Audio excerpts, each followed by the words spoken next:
Despite its impressive length, it's a nimble navigator, and some can be highly venomous. Male brains and female brains may indeed have some basis in science. Now, as quick as lightning, just like the tarantula it's killing, the centipede has two curved, hollow fangs which inject paralyzing venom. Even tarantulas aren't immune from an ambush.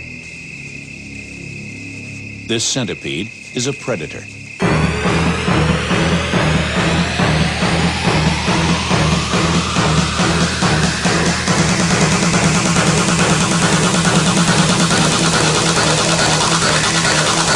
I think it's about confidence. I think women suffer, again, we're not talking about all women, we're talking about some women, we're talking about some men, from lack of confidence and from something called imposter syndrome, where we attribute our successes to external factors and we lack the confidence to actually believe that we are good enough to do it. Sorry to interrupt you, but you know, if you're going to get put off a career in science because of an offhand comment from a Nobel Prize winner, how committed were you really in the first place to being a scientist? I mean, it's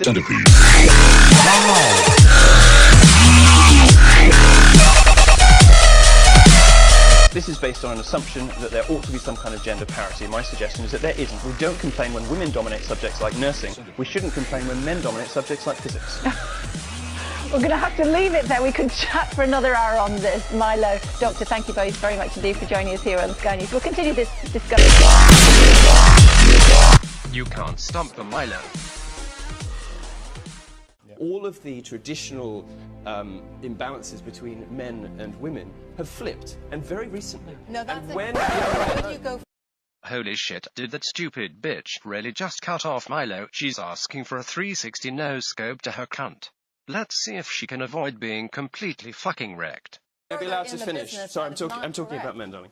And you call them darling? How incredibly rude. And now you think it's funny. Holy shit, rest in peace, you stupid feminist bitch. Fuck her right in the pussy. Fuck her right in the pussy.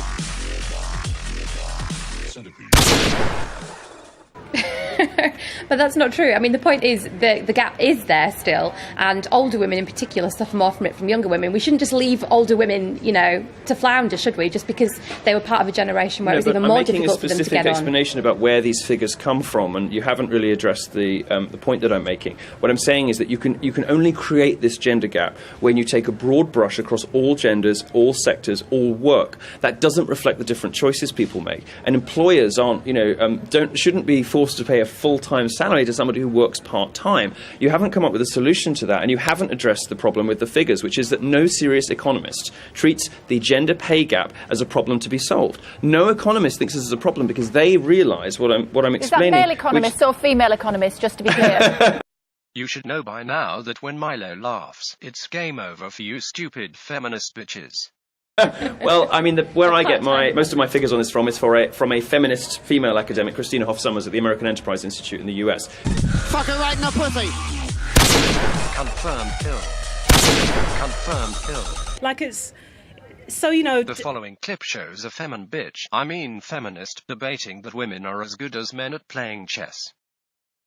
Can she stump the Milo, or will she be sent back to the cotton fields with shame? Let's find out. It's almost victim blaming in a way to suggest that the reason why there's an overrepresentation of a particular kind of person is because the other kind of person just isn't quite up to it. Like, it's ridiculous. If that was the case, you know, I mean, we don't live in a meritocracy. So it's nice to have these sort of vague, waffly, sort of everyone has varied interests. What the science suggests is that, for example, when it comes to IQ is distributed differently between the sexes. Now, IQ gets a really bad rap because it's not a great indicator of some things. It's said to be sexist, it's said to be biased towards white people, whatever.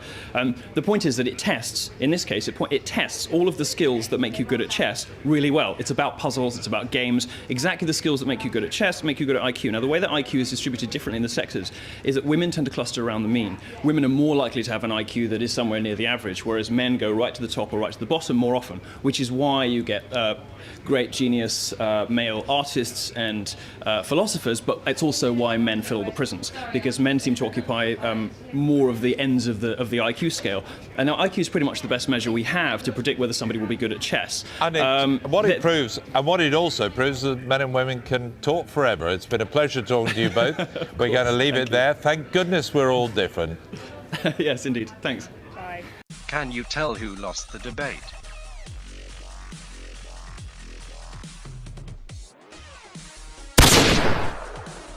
Subscribe for more Rekt feminist videos.